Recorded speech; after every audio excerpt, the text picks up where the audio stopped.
Hi, good morning. Today I would like to discuss on the financial strategies to be implemented during the post-COVID era by the organizations. As you all know that COVID-19 hit very badly on the human life and the economy of our nation. Economic impact of the virus is much larger than what we expected earlier. It clearly shows that labor market has been damaged in India. The confidence of investors, consumers, and business house fell down very sharply in the market. The people are actually find very difficult to pay the electricity bill, water bill, tax amount, and other operating expense, which leads to a liquidity crisis. Now the fiscal deficit is 9% of GDP in India, but the tax collection will collapse in the market. Then what will happen to the fiscal deficit as percentage of GDP? It will definitely rise to 16% of GDP. Then the inflation will start to arise after 4 or 5 months. Another issue is unemployment rate shoot up in the market. All these are the worries in Indian market. So today the task given to me is to suggest few financial strategies to be implemented by the organizations. Under this context, what I suggest, the strategies from 3 angles must be incorporated and work together to overcome this crisis. Strategy from government, strategy from corporates, and strategy from individuals. All these strategies should work together to overcome this crisis. So let's look into the strategy from the government perspective. So the success mantra for India is basically on 3 R's. The first one is relief for the vulnerable. Second one is recovery of the economy. And third one is reform of the financial system. The first one, that is relief for the vulnerable. You know that India has millions of migrant workers who are in crisis. They need some kind of income support or home comfort. Indian government has been declared a relief package of 1.7 trillion Indian rupees to these people. But the package should be at least 5 to 6 trillion Indian rupees, which comes around 3% of GDP. This package will definitely give a fiscal stimulus as well as liquidity in the system. That's one suggestion from my side. Second one, agriculture sector contributing 15% of GDP.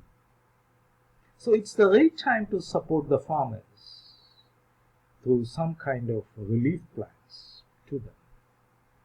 And third point is, the personal tax cuts and the tax holidays for the next 12 months are basically needed to revive the consumption in the Indian economy.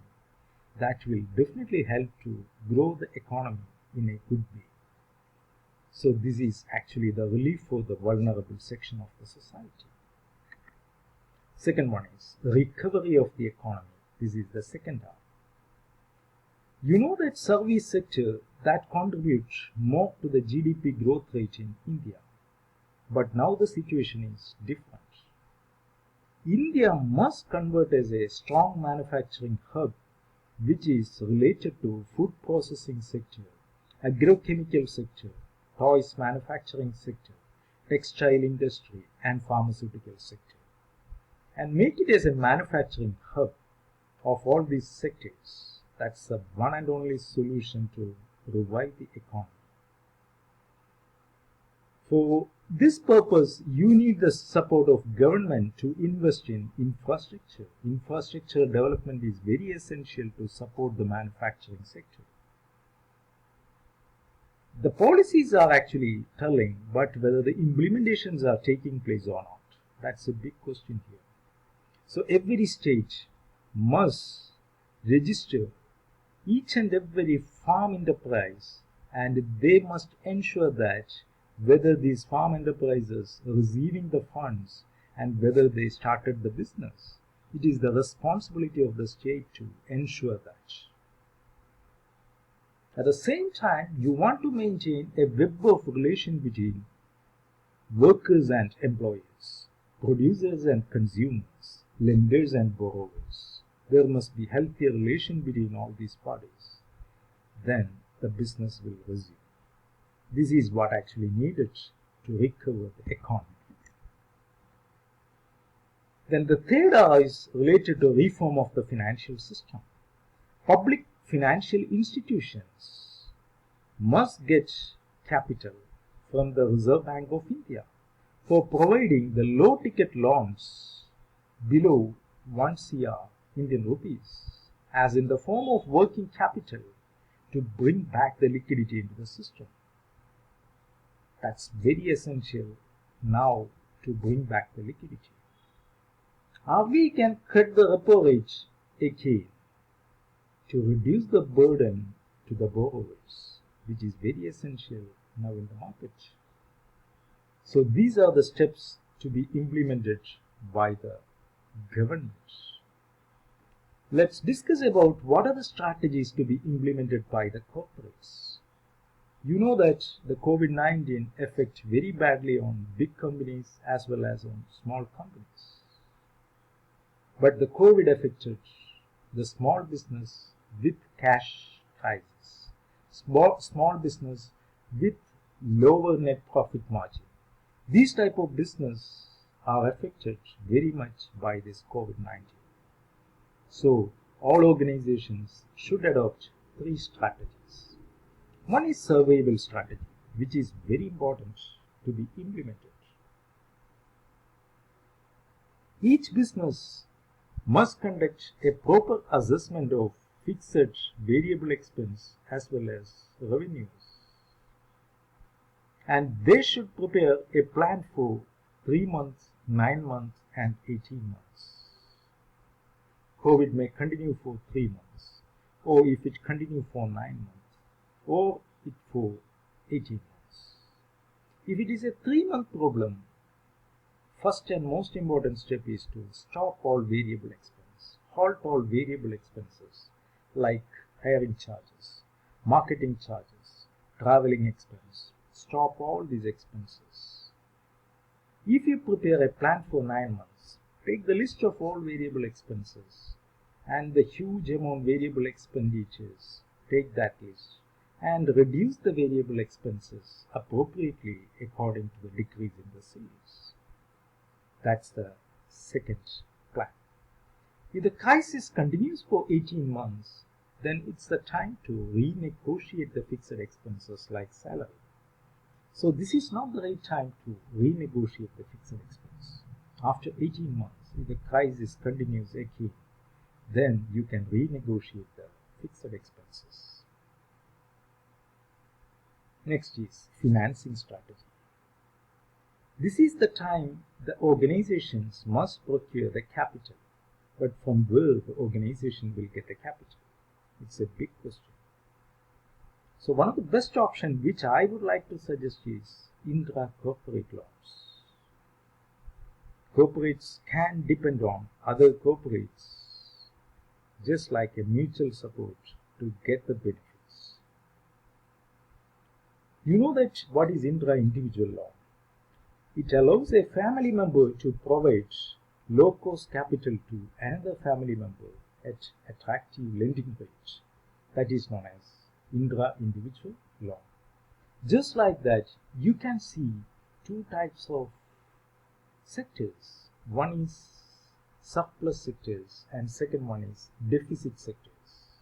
So the surplus sectors can provide the loans to the deficit sectors at a low rate of interest.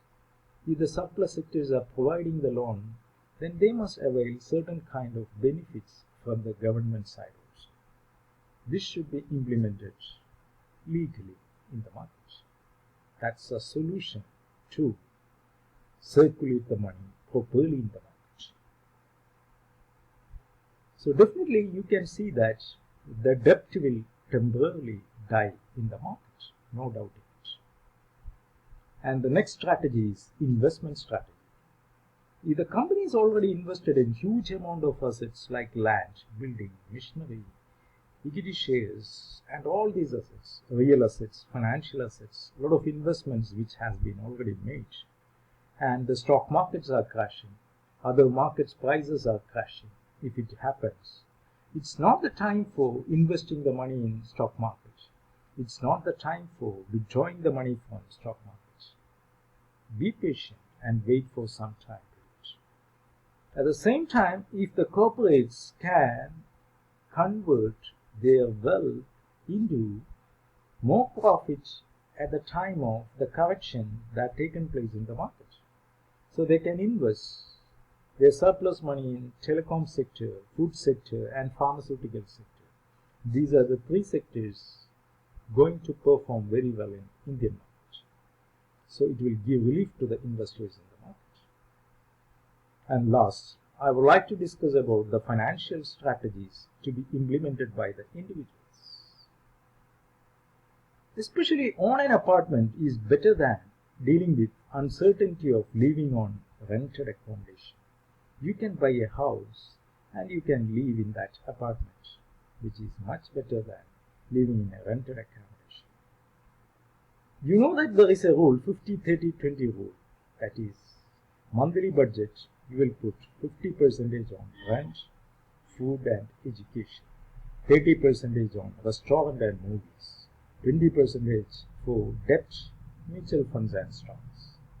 You change the allocation, you make it to 60, 10 and 40. If you own more than one car, sell the other one. If you start your online business and get monthly income apart from office hours, which is very important. Donate money and time to NGOs for relief efforts. It's a good investment in the market. These are some of the financial strategies to be implemented by the individuals. All these strategies are taken by the organizations. Then definitely you can overcome this crisis. Then adversely affected sectors, textile sector affected very adversely due to the disruption in labor supply, raw material unavailability and working capital issues. All these leads to worse performance of textile sector. Automobile sector also facing a lot of challenges on account of lack of demand, global recession and fall in the income level of the people. Aviation and tourism sector, it has got highest probability of bankruptcy situation. In the next 12 months, people won't travel properly. For essential travels will be only there. Leisure and luxury travels will not be there in the market. And global shipping business, it will be a hard time to these type of group of industries also. So all these sectors will be adversely affected due to this COVID-19. And sectors with possible uptick, you can look into that. Digital and internet economy, all online based products, telecom sectors, all these companies are performing very well in the market. FMCG and retail sector will also get benefits immensely. Food-based retail chains, companies catering to the low ticket consumption of demand will be the winners in the market. Then specialty chemicals, firms that are dealing in chemicals, you can see a jump in the increased demand for drugs and medicines. Pharmaceutical firms also you can see a growth in the near term. Next, I would like to invite Mr. Vinu Wilson for sharing the sectoral specific strategies related to different sectors in the Indian economy. Thank you.